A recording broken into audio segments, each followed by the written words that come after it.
Sodium polyacrylate और पानी। यहाँ सोडियम पॉलीएक्रिलेट और पानी को मिलाया जाता है। इसमें से एक जेल जैसा पदार्थ तैयार होता है।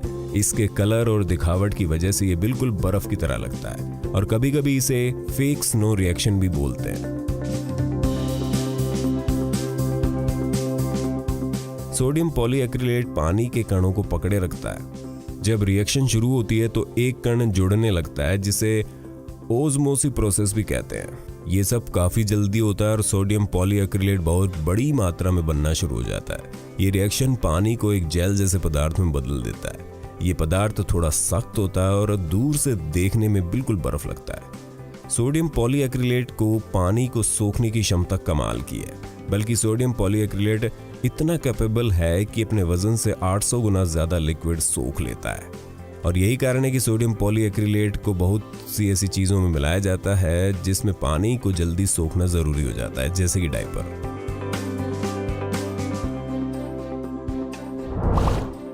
Bromine and acid. Busy reaction bromine acid में होने वाली चैन रिएक्शन को रिप्रेजेंट करता है। वैसे ये बिजी रिएक्शन इतना ज्यादा कॉम्प्लिकेटेड है कि इसके बारे में इस एक वीडियो में समझ पाना थोड़ा मुश्किल है। अगर सिंपल लफ्जों में कहूँ तो ब्रोमीन एसिड में दूसरे कुछ केमिकल मिलाने के बाद वो मिक्सचर खुद ही बहुत सारे रिएक्शन देता है, जिसको बिजी रिएक्शन कहते हैं। ये केमिकल रिएक्शन कुछ स्ट्रेंज चीजें करता है जिसे देख के ऐसे लगता है कि वो केमिकल जिंदा है।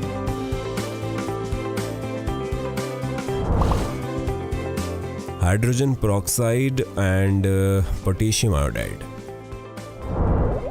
जब हाइड्रोजन पेरोक्साइड और पोटेशियम आयोडाइड को मिलाया जाता है तो एक बड़ा ही अजीब केमिकल रिएक्शन देखने को मिलता है। इस रिएक्शन को कहा जाता है एलिफेंट्स टूथपेस्ट, क्योंकि इस रिएक्शन का नजारा ऐसा होता है कि मानो किसी एलिफेंट का टूथपेस्ट गिर रहा हो। अरे कभी कभी तो इतना सैलाब देख के लोग इसे मार्शमैलो इफेक्ट भी कहते हैं।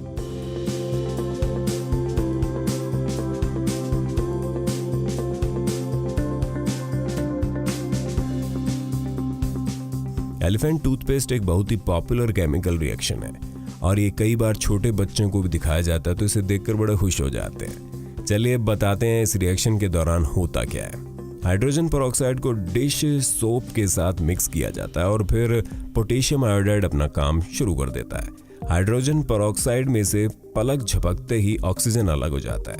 यहाँ ऑक्सीजन एक बहुत बड़ी मात्रा में प्रोड्यूस होती है जो जल्द से जल्द कंटेनर से बाहर निकलना चाहती है, पर क्योंकि इसमें डिश सोप मिलाया जाता है, ऑक्सीजन बबल के रूप में बाहर आती है।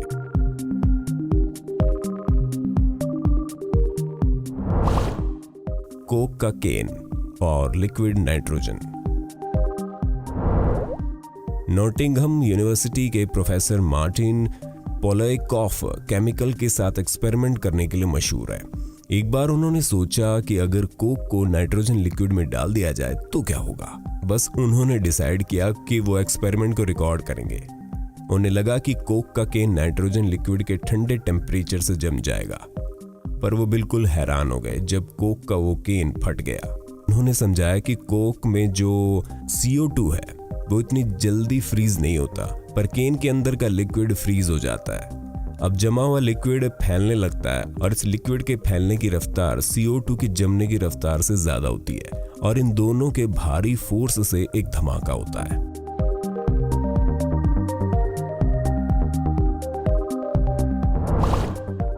The explosive caesium water. ये केमिकल रिएक्शन काफी खतरनाक है। जब सीजियम पानी में मिलता है तो उसका रिएक्शन आपकी कल्पना से बाहर होगा। सीजियम एक धातु है जो पानी में काफी ज्यादा घुलती है। इसकी रिएक्शन की रफ्तार की वजह से ये किसी बॉम्ब जैसा धमाका करती है जिसमें चिंगारी और सफेद धुआं भी निकलता है। इसका केमिकल रिएक्शन काफी गर्म होता है और दो केमिकल मिलकर सीजियम हाइड्रोक्साइड और हाइड्रोजन गैस बनाते हैं। पर यह रिएक्शन बाकी सबसे अलग है क्योंकि ये पलक झपकते ही हो जाता है।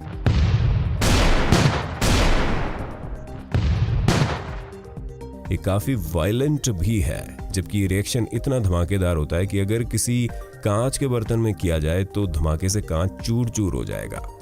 बता दें कि इस प्रयोग को सिर्फ सुरक्षा सीमा के अंदर ही किया जाए तो बेहतर है, क्योंकि यह खतरनाक है।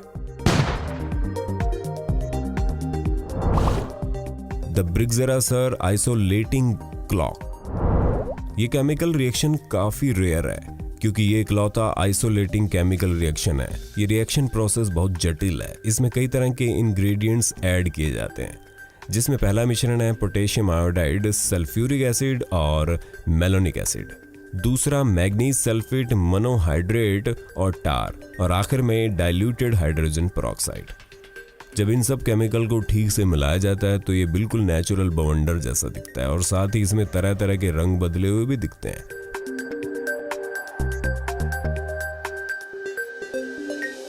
ये रिएक्शन देखने में बड़ी खूबसूरत लगती है। बेसिकली ये कलर प्रोसेस और इसका टॉर्नेडो लुक केमिकल रिएक्शन की वजह से होता है। शुगर और सल्फ्यूरिक एसिड। जब शुगर और सल्फ्यूरिक एसिड आपस में मिलते हैं तो इससे एक ब्लैक बीस्ट तैयार होता है।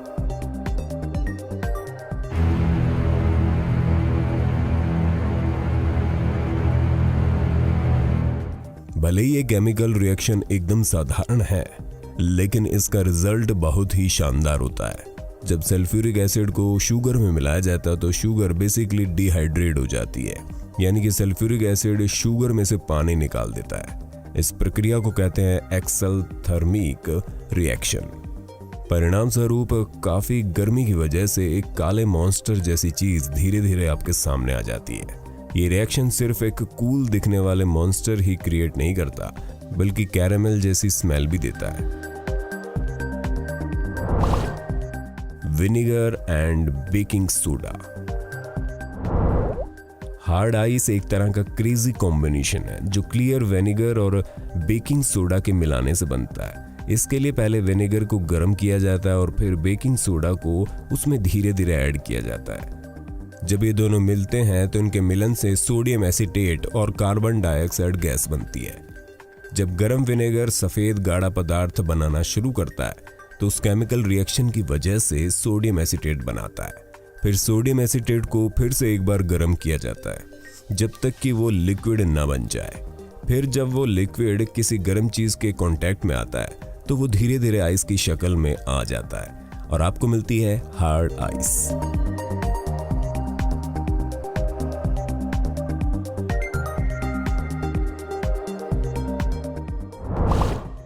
कैल्शियम ग्लूकोनेट और हीट। ये रिएक्शन तब होता है जब कैल्शियम ग्लूकोनेट को गर्म किया जाए। इसको फेरो स्नैक या ब्लैक स्नेक फायरवर्क भी कहा जाता है। इस केमिकल रिएक्शन के काफी सारे वेरिएशंस भी हैं। फेरो स्नेक को बहुत सारे केमिकल के साथ किया जाता है, जैसे कि मरकरी फायोसाइनेट। पर कुछ केमिकल काफी महंगे होते हैं जो आसानी से मिलते भी नहीं और बहुत ज्यादा विस्फोट भी करते हैं। तो फेरो स्नेक को बनाने में सबसे आसान और सुरक्षित तरीका ये है कि आप कैल्शियम ग्लूकोनेट को आग से मिला दें। अगर कैल्शियम ग्लूकोनेट को बहुत सारी टेबलेट को एक साथ आग लगा दी जाए तो उसकी राख से एक या बहुत सारे सांप बनते दिखेंगे। इसका बहुत बड़ा रूप देखने के लिए काफी सारी टेबलेट को इकट्ठा करके एक साथ आग लगा दी जाती है। कैल्शियम ग्लूकोनेट को सिर्फ एक चिंगारी ही चाहिए, उसके बाद वह खुद ही जलने लगता है और काफी देर तक ये प्रोसेस जारी रहती है।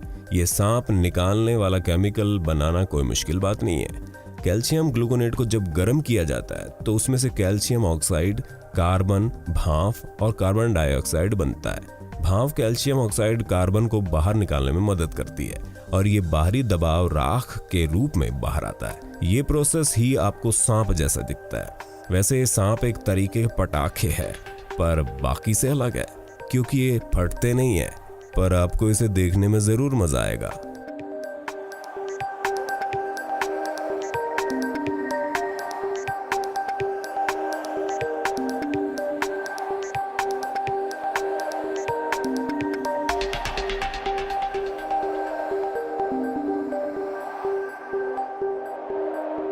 दोस्तों वीडियो अच्छा लगा तो लाइक ज़रूर करें, अपने दोस्तों के साथ शेयर करें और अगर आप हमारे चैनल